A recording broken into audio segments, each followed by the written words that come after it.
The manila folder sat on Elder Crawford's desk with my name misspelled across the tab. 43 years of service, and they couldn't even get the spelling right. I stood there in that cramped back office at the Kingdom Hall, my arthritic fingers clutching the armrest of the metal folding chair, watching him flip through pages of my life reduced to attendance records and field service reports. The fluorescent light above us flickered the same way it had been flickering since 1987, and nobody had bothered to change it because, well, there was always something more important than fixing the small things. My name is Vera Lindstrom, and I'm 62 years old. For most of my adult life, I measured my worth in hours spent knocking on doors, hours spent at meetings, hours spent preparing Watchtower comments with a yellow highlighter that stained my fingertips. I believed with every fiber of my being that these hours were deposits in a spiritual bank account, that Jehovah himself was tallying my faithfulness in some celestial ledger. I pioneered for 17 years straight, survived 3 different congregations, and raised 2 children to believe that every birthday candle left unlit, every Christmas morning spent in studied indifference, every school friendship gently discouraged, was proof of our devotion to truth. But that morning in Elder Crawford's office, staring at my misspelled name on a folder that looked more worn from neglect than from use, something inside me cracked like old porcelain. The crack had been forming for years, I suppose, spreading slowly through the foundation of everything I'd built my identity upon. I just hadn't wanted to see it. They were deleting me from the congregation. Not disfellowshipping, not reproving, just quietly erasing me from the publisher records because I'd missed too many meetings while caring for my dying husband. 6 months of hospice care, of holding Dennis's hand through the morphine haze, of sleeping in hospital chairs that left permanent grooves in my spine, and the sum total of the congregation's concern had been 3 casseroles and a greeting card signed by people who couldn't pick me out of a lineup. The truly devastating part wasn't the deletion itself. It was realizing that in an organization that preached love and brotherhood, I had become nothing more than a statistic that no longer met the monthly quota. I need to tell you this story because someone out there needs to hear it. Maybe you're sitting in a Kingdom Hall right now, feeling that same gnawing emptiness I felt, wondering why the promised joy feels more like obligation. Maybe you left years ago and still carry the guilt like stones in your pockets. Maybe you're on the outside looking in, trying to understand why someone you love has disappeared into this world of meetings and ministry and theocratic terminology that sounds like a foreign language.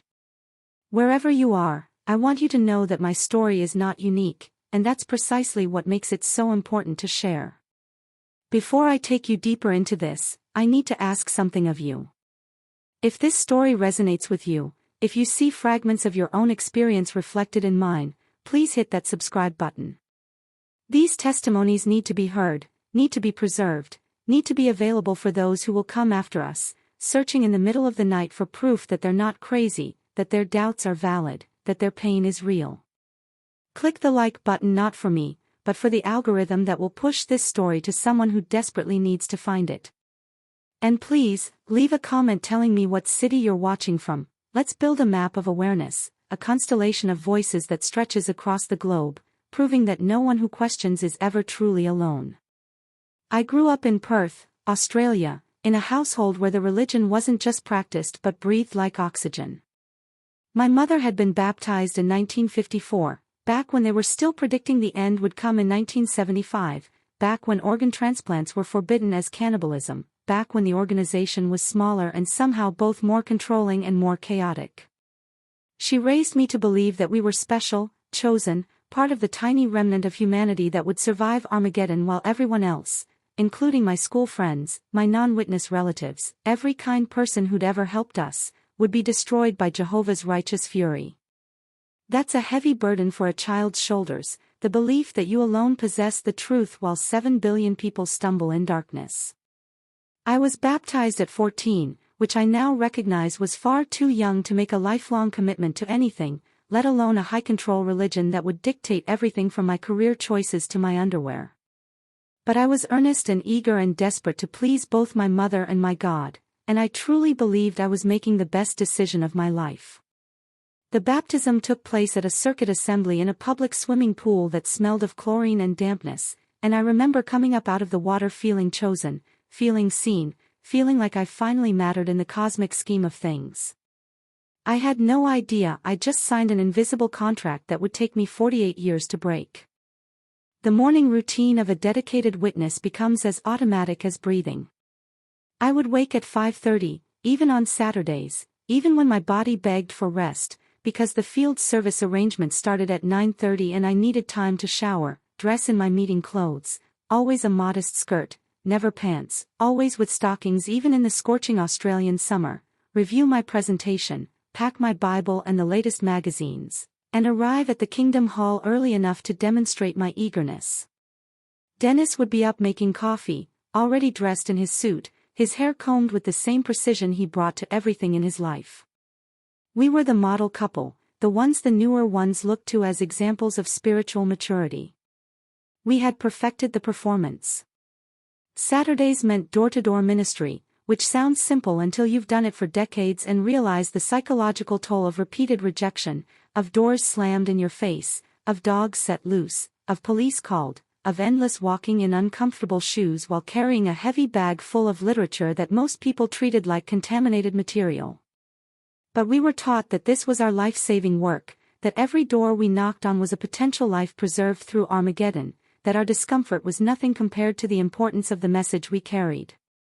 I became skilled at reading body language within seconds, at knowing which doors to skip, at crafting presentations that might hold someone's attention for 30 seconds instead of 10.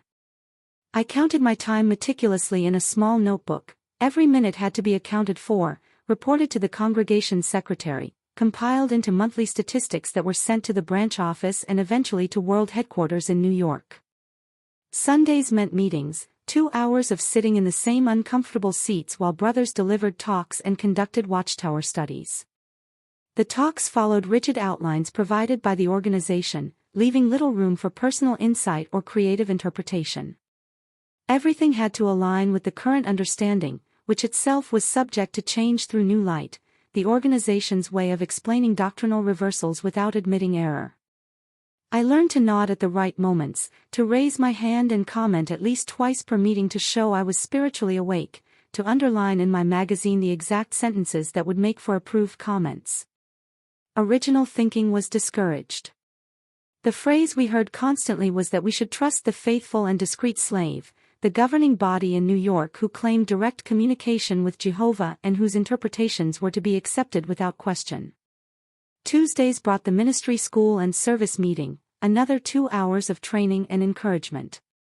I watched sisters give their assigned talks from the platform, always required to do so while seated because the organization taught that women teaching while standing would violate the biblical principle of male headship.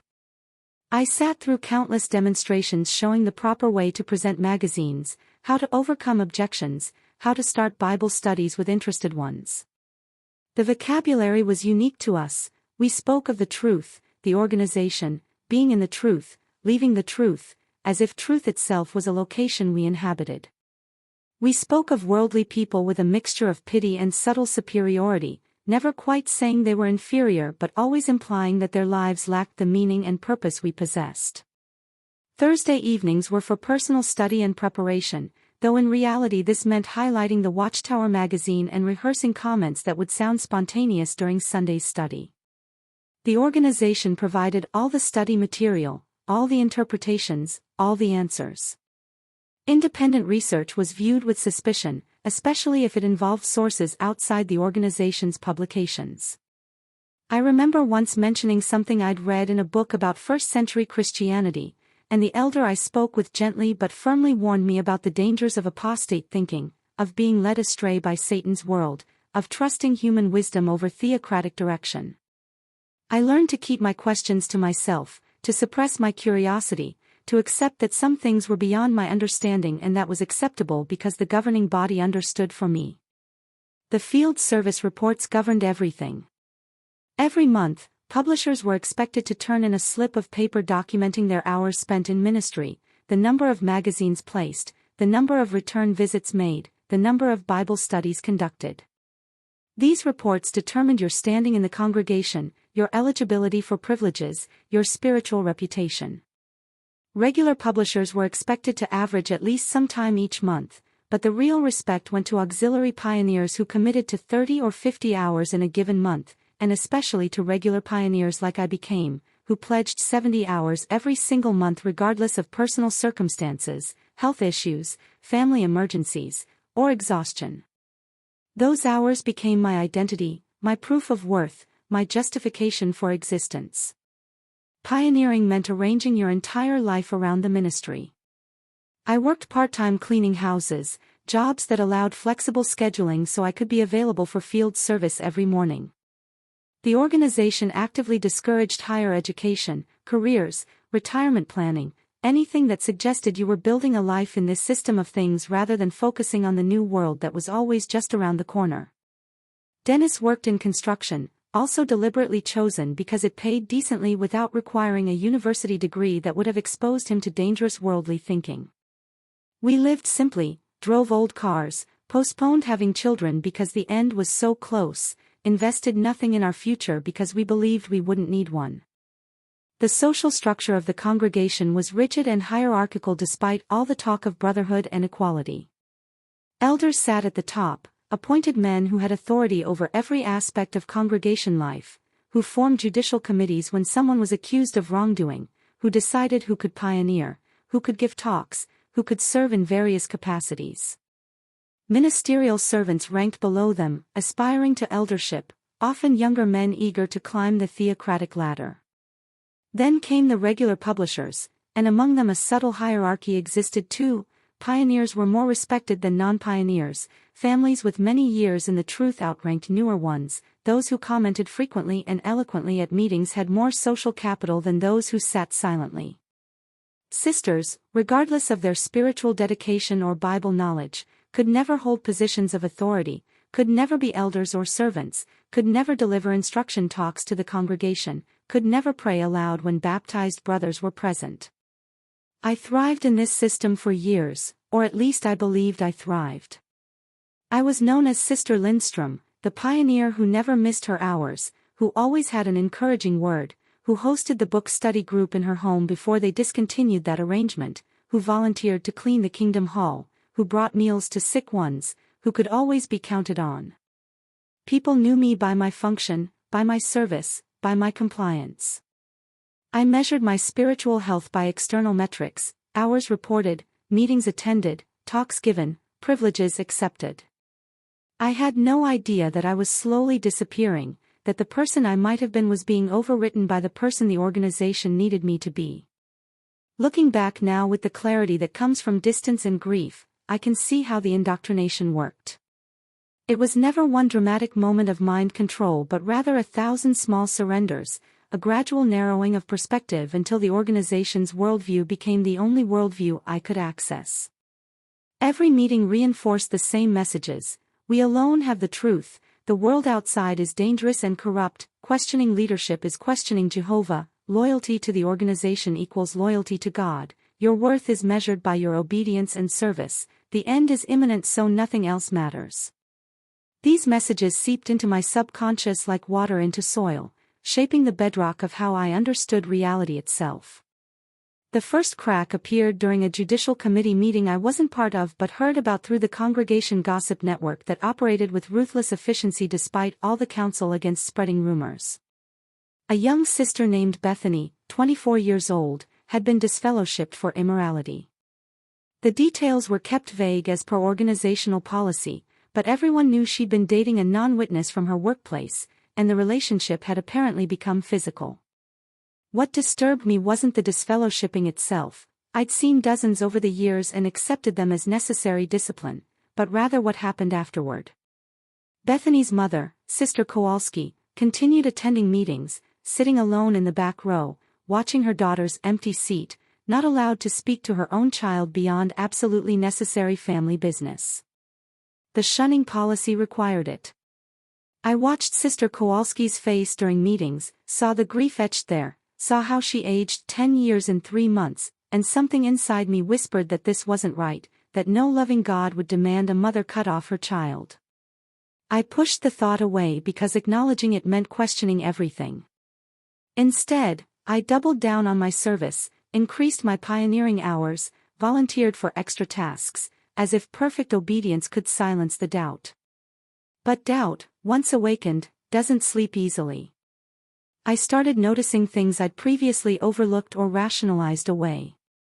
The way elders spoke to sisters with barely concealed condescension, dismissing women's insights during book study discussions, interrupting us, explaining our own comments back to us as if we couldn't be trusted to articulate spiritual matters clearly. The way appointments to positions of responsibility always went to men with elder relatives or close connections to the circuit overseer, regardless of actual qualifications. The way money donated for the worldwide work somehow never translated into support for struggling families in our own congregation who were following organizational counsel to stay poor and dependent.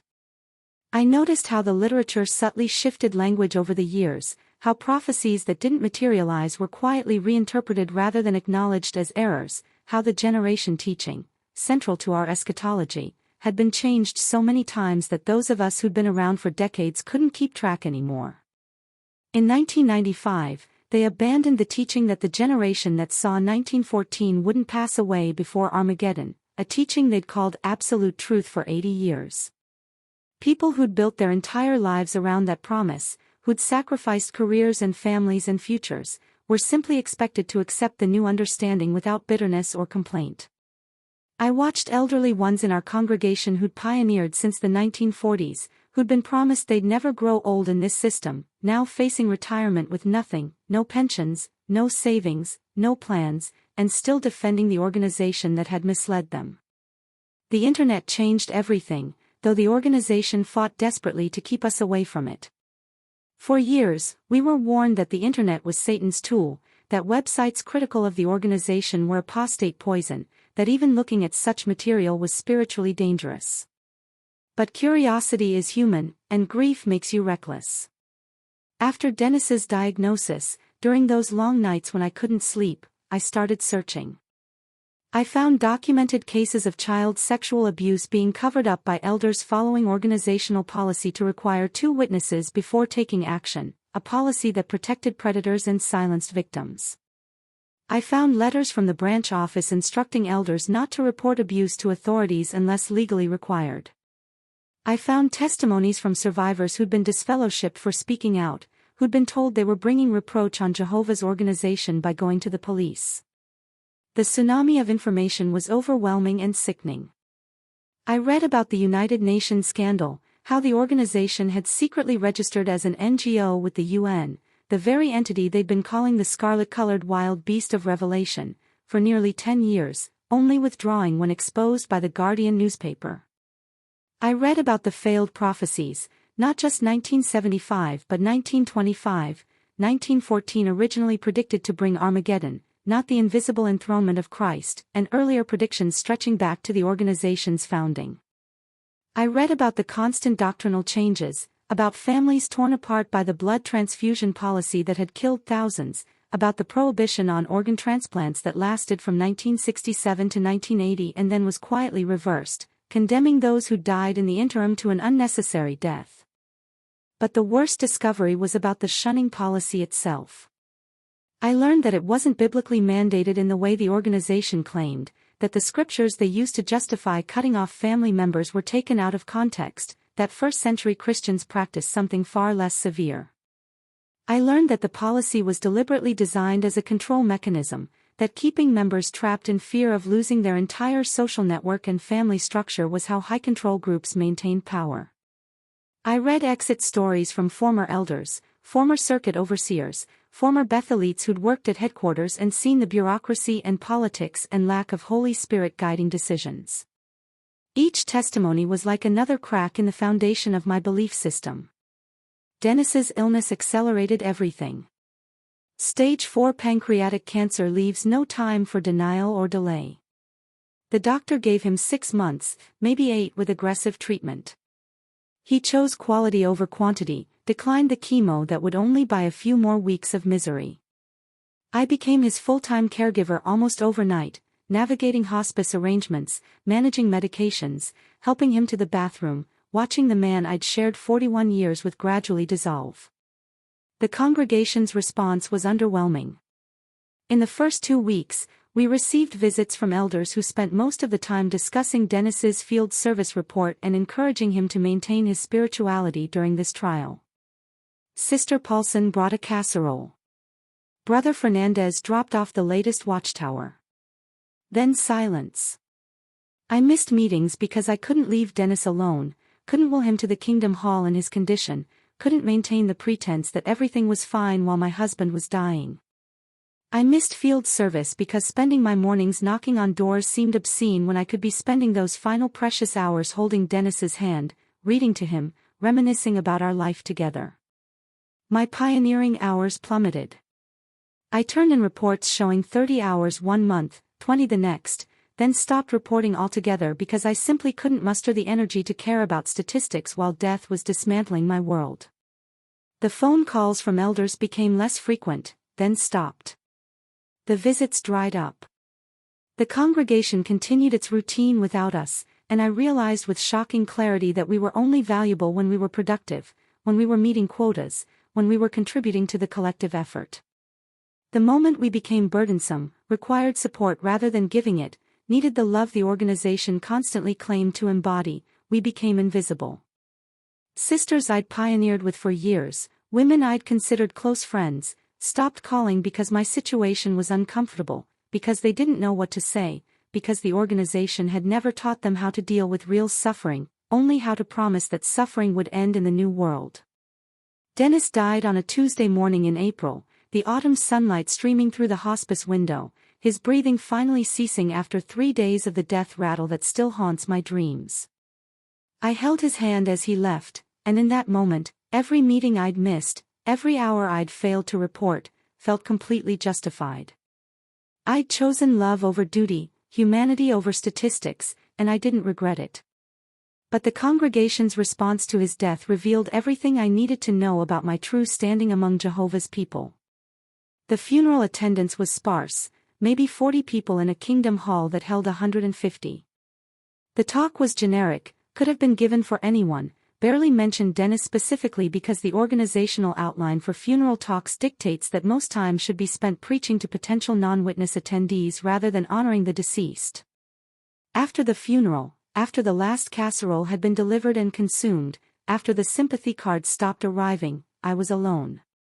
The realization that I'd spent decades building my entire identity around an organization that viewed me as a number, a statistic, a functionary rather than a human being, hit me with devastating force. I'd sacrificed a career for them, children for them, friendships for them, family relationships for them, financial security for them, and in return they'd given me conditional community that evaporated the moment I could no longer meet their demands. The equation didn't balance. The math revealed a fundamental inequality. I'd given everything and received nothing but the promise of a paradise that kept receding into the future like a mirage in the desert. Elder Crawford called me 6 weeks after Dennis's death, his voice on the phone carrying the careful neutrality of someone about to deliver bad news. He wanted to meet at the Kingdom Hall to discuss my status as a publisher. The phrasing alone told me everything, not to see how I was coping, not to offer support, not to check on my well-being, but to discuss my status, my usefulness, my position in the organizational hierarchy.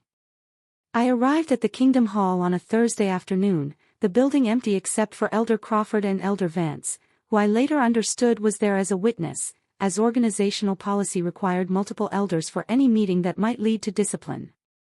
The irony wasn't lost on me, they needed witnesses for administrative meetings, but child abuse victims needed 2 witnesses to be believed.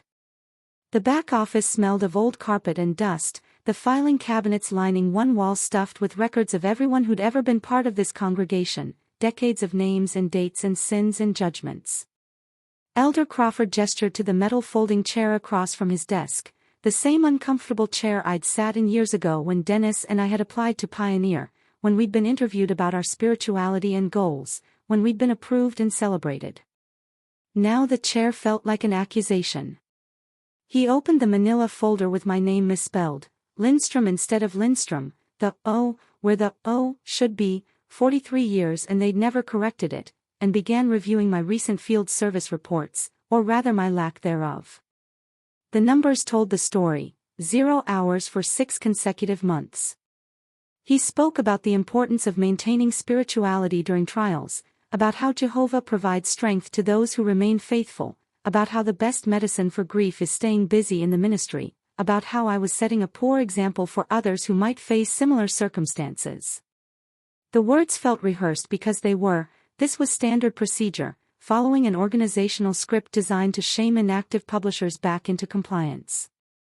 Elder Vance nodded along, occasionally interjecting agreement, playing his assigned role in this theater of theocratic authority. Neither of them asked how I was sleeping, whether I was eating, if the house felt too empty, if I needed anything practical like help with yard work or car maintenance or just someone to sit with me in the silence. They asked about my service to the organization. I tried to explain the impossibility of their expectations, the physical and emotional exhaustion of caregiving, the way grief ambushed me at random moments leaving me unable to function, the terror of facing the rest of my life alone. Elder Crawford listened with the expression of someone performing patience, waiting for me to finish so he could deliver the response he'd prepared before I'd even arrived. He said that many faithful servants had endured similar trials and remained active in the ministry, that my situation, while difficult, wasn't unique, that Jehovah expected his people to persevere regardless of circumstances. The subtext was clear: my grief was insufficient excuse for my failure to meet organizational expectations. Stronger Christians had done more with less. My inability to maintain my service record revealed a lack of faith, a spiritual weakness that needed correction. Then came the ultimatum, delivered in the soft, almost gentle tone that made it feel like concern rather than the ultimatum it was. If I couldn't resume regular field service immediately, averaging at least the national average of 10 hours per month, they would need to remove me from the publisher record. Not disfellowshipped, not marked, just deleted, erased from the congregation's active roster as if I'd never existed. My baptism would still stand, my years of service would still be counted in some database somewhere, but I would no longer be considered a witness in good standing. The distinction seemed meaningless to me, whether officially shunned or just unofficially abandoned, the result was the same isolation. But to them, to the organization, the categories mattered because they maintained the illusion of fairness, of following proper theocratic procedure, of being loving shepherds rather than enforcers of compliance. I asked what would happen if I needed more time, if I couldn't immediately bounce back from losing my husband and jump into door-to-door ministry with the enthusiasm of a new convert. Elder Crawford consulted the folder, flipping through pages of organizational directives and policy letters, finding the relevant instruction. He explained that the elders had discretion to be patient with those experiencing genuine hardship, but that this patience couldn't extend indefinitely, that at some point spiritual health required spiritual activity, that the best way to heal was to serve. The circular logic was maddening. I was depressed because I wasn't serving, and I wasn't serving because I was depressed, and the only solution was to serve despite being depressed, and if I couldn't manage that, clearly my depression must be caused by spiritual weakness rather than legitimate grief. Elder Vance spoke for the first time, his contribution brief and devastating in its casual cruelty. He mentioned that several in the congregation had noticed my absence, that my example was potentially stumbling others, that new ones might wonder why a longtime pioneer had suddenly stopped attending meetings and participating in the ministry. The message was unmistakable. My pain was creating problems for the congregation, my grief was inconvenient, my humanity was disruptive to the smooth operation of the organizational machine. I needed to either get back in line or get out of the way. The communal concern was less about my well-being and more about maintaining appearances, about protecting the congregation's statistics and reputation.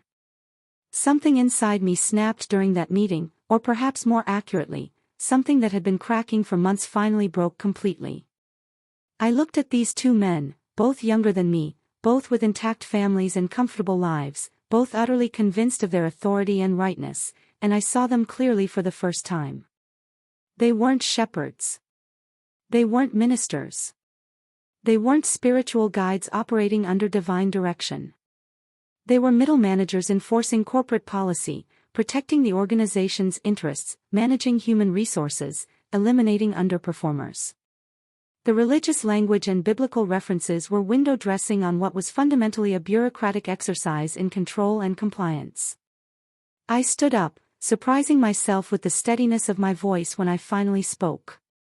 I told them I needed time to think, that I couldn't make decisions about my spiritual future while still navigating the immediate aftermath of widowhood, that I would contact them when I was ready. Elder Crawford looked disappointed but not surprised. Clearly I wasn't the first grieving person to push back against the organizational machine. He reminded me that they were available if I needed spiritual assistance, that they were praying for me, that they hoped I would make the right decision. The phrases felt hollow, perfunctory, the minimum required performance of pastoral care before closing the file and moving on to the next case. I left the Kingdom Hall that afternoon knowing I would never return, though I didn't fully admit it to myself yet.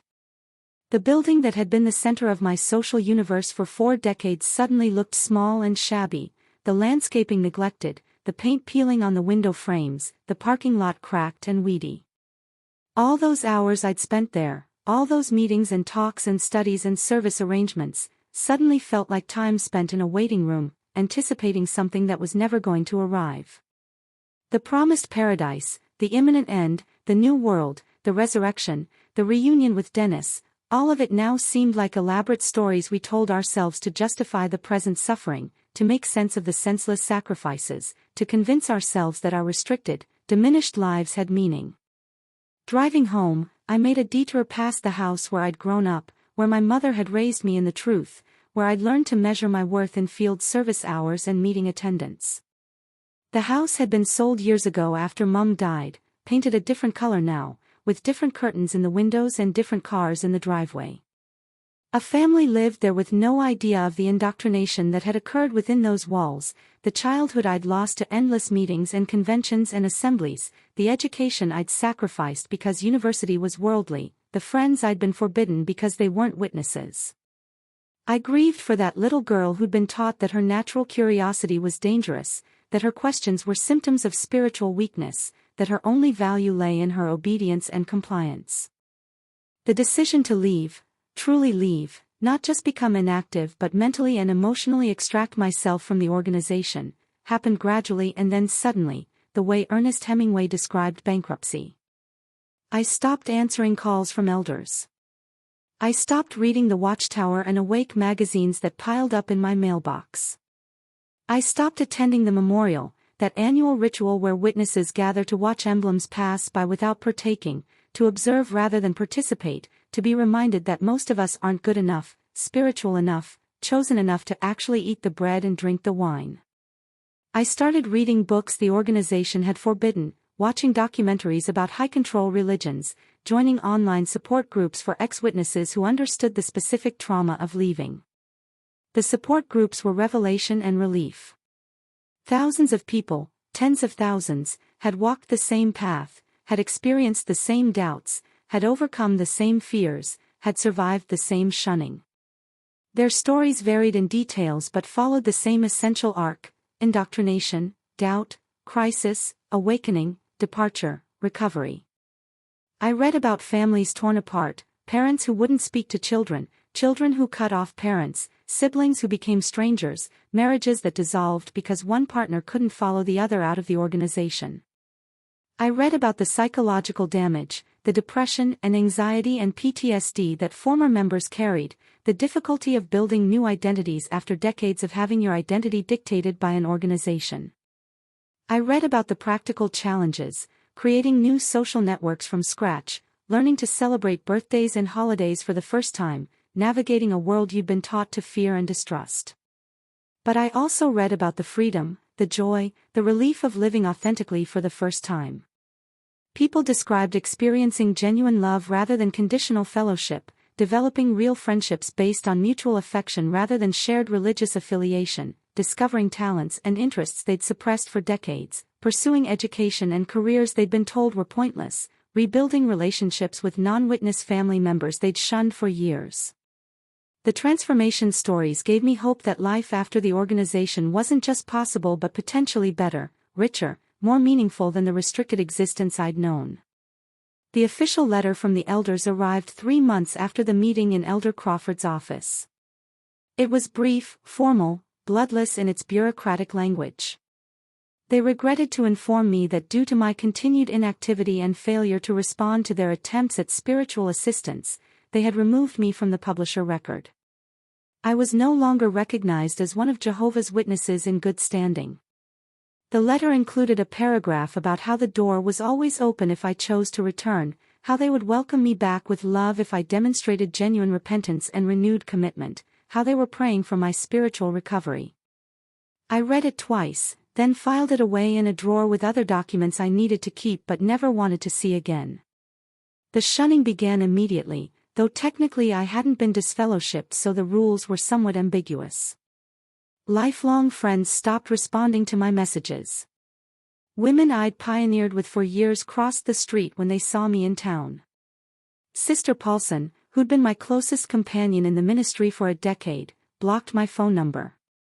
The congregation had been informed of my removal, and the unspoken message was clear: associate with Vera Lindstrom at your own risk, because she'd abandoned Jehovah, turned her back on the truth, allowed Satan to deceive her. The irony of being shunned for inactivity rather than immorality or apostasy wasn't lost on me. I'd done nothing wrong by any reasonable moral standard, but in the organization's calculus, being unproductive was a worse sin than being unfaithful.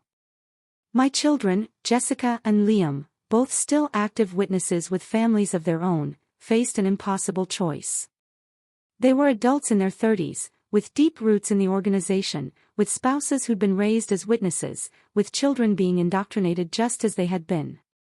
The organizational pressure to limit association with inactive family members was intense, and I watched them struggle with the conflicting demands of organizational loyalty and filial love.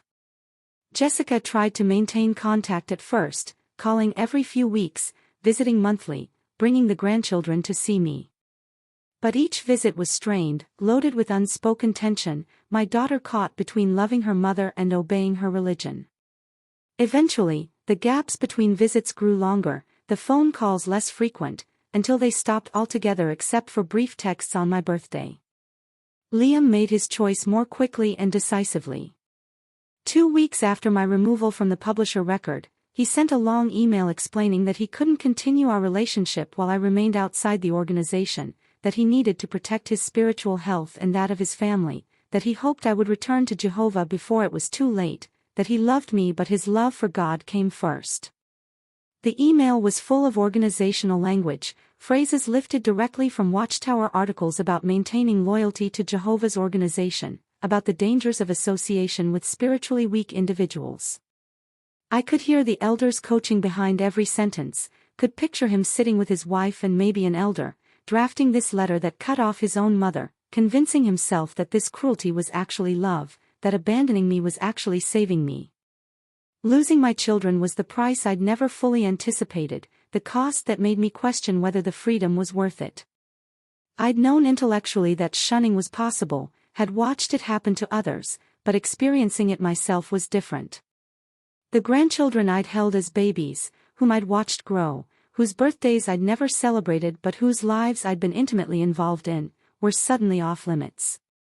The family gatherings, the holiday visits that never actually occurred because we didn't celebrate holidays but still gathered, the casual text messages about daily life, all of it vanished. I became a non-person to the people I'd raised, loved, sacrificed everything for. The grief of losing my children while they were still alive was different from losing Dennis, but no less profound. With Dennis, there was finality, closure, the natural order of mortality. With Jessica and Liam, there was the constant awareness that they were out there living their lives without me, that my grandchildren were growing up with a grandmother-shaped hole in their world, that family dinners and school plays and graduation ceremonies were happening and I wasn't invited. Sometimes I'd drive past Liam's house, just to see the lights on, to know they were home and safe, pathetic as that sounds. I never stopped, never knocked, knew I wasn't welcome. But I couldn't help myself from those drive-bys, those glimpses of the life continuing without me. The isolation was crushing in ways I hadn't prepared for. At 62, after spending my entire adult life in an insular community, I had no external friendships, no social connections beyond the organization, no network to fall back on.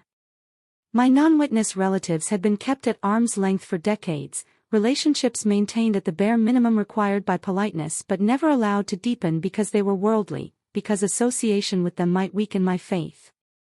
Now, trying to reconnect with cousins I'd barely spoken to in 40 years felt awkward and forced, explaining why I'd been so distant without going into the full story of cult indoctrination and escape. Some were kind and welcoming. Others were rightfully wary of someone who'd chosen religion over family for decades and now wanted back in because the religion had rejected her.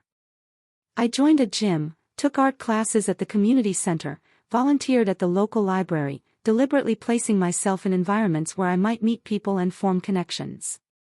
The process of making friends as a senior citizen without the shared context of a religious community was humbling and often discouraging.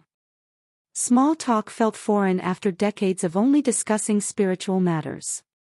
I had to learn how to converse without constantly steering the conversation toward Bible prophecy or field service experiences. I had to train myself not to judge people for celebrating Christmas or saying happy birthday or living normal lives I'd been taught to view as spiritually empty. I had to discover who I actually was beneath the witness identity I'd worn like a second skin. Therapy helped, though finding a therapist who understood religious trauma and cult recovery was challenging.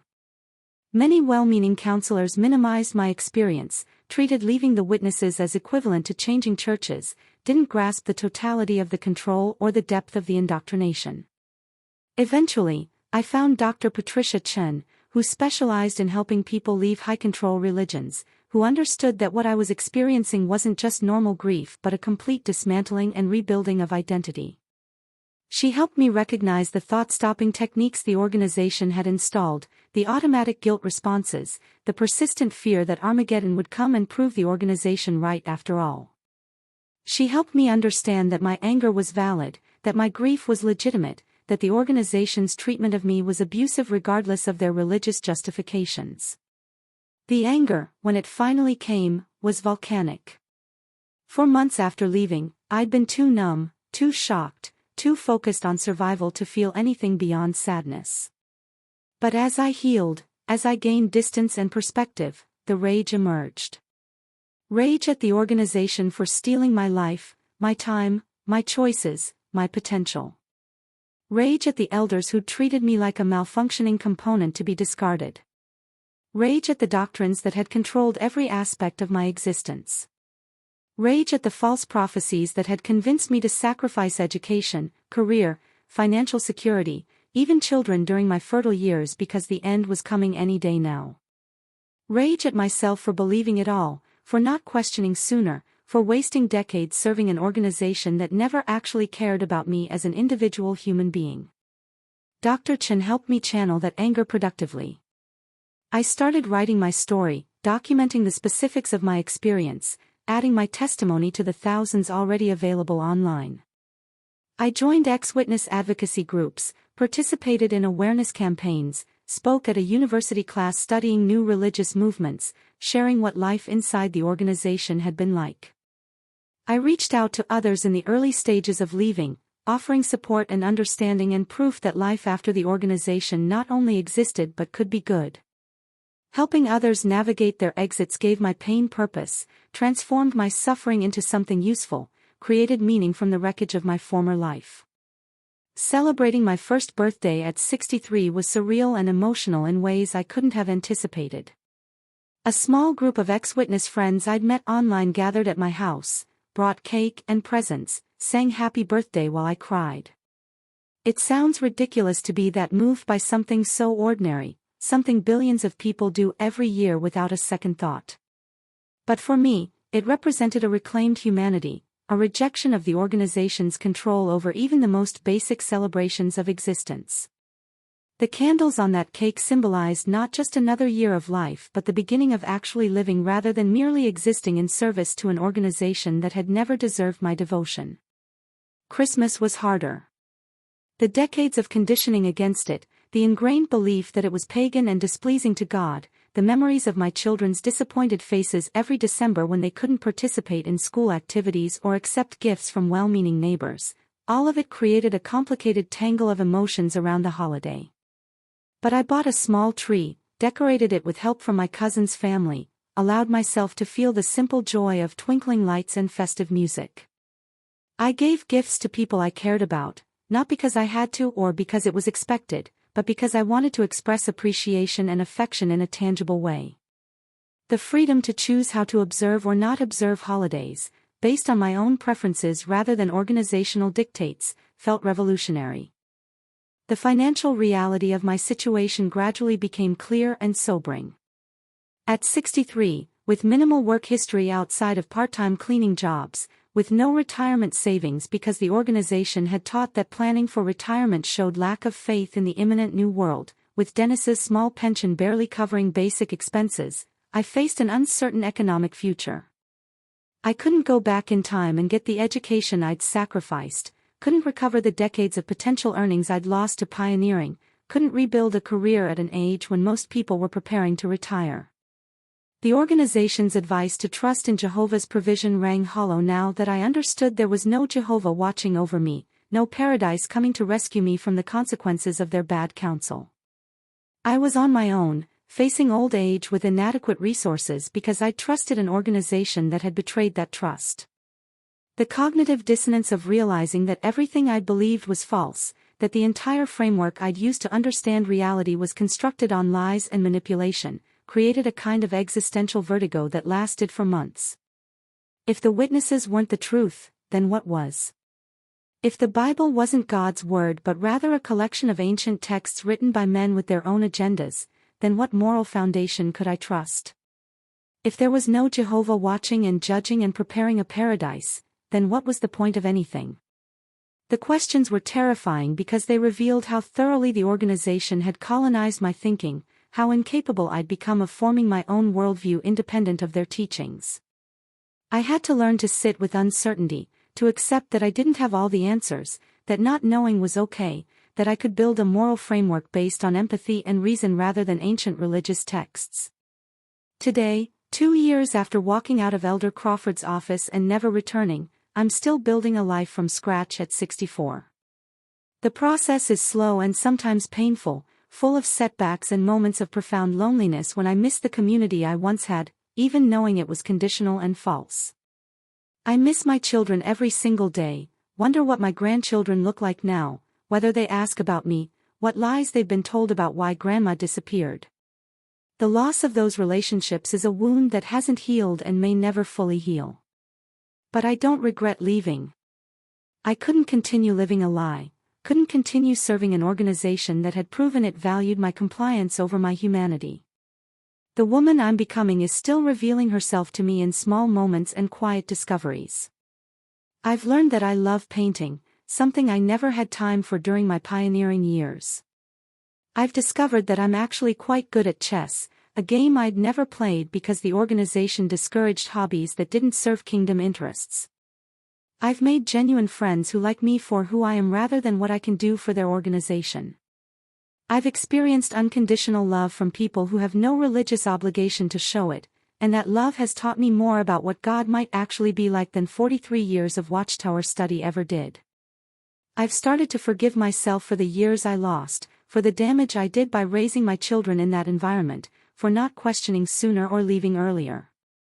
If you're reading this and seeing yourself in my story, if you're sitting in a kingdom hall right now feeling that same emptiness I felt, if you're counting hours and reporting time and wondering why the promised joy feels more like imprisonment, I want you to know that leaving is possible. It won't be easy. You'll lose people you love. You'll face fear and uncertainty and grief. You'll question everything and rebuild your identity from the ground up. But on the other side of that pain is freedom you can't imagine while you're still trapped inside. You are not just a number. You are not just a publisher statistic or a field service report or a meeting attendance record. You are a complete human being with inherent worth that has nothing to do with your productivity or obedience to an organization. Your doubts are valid.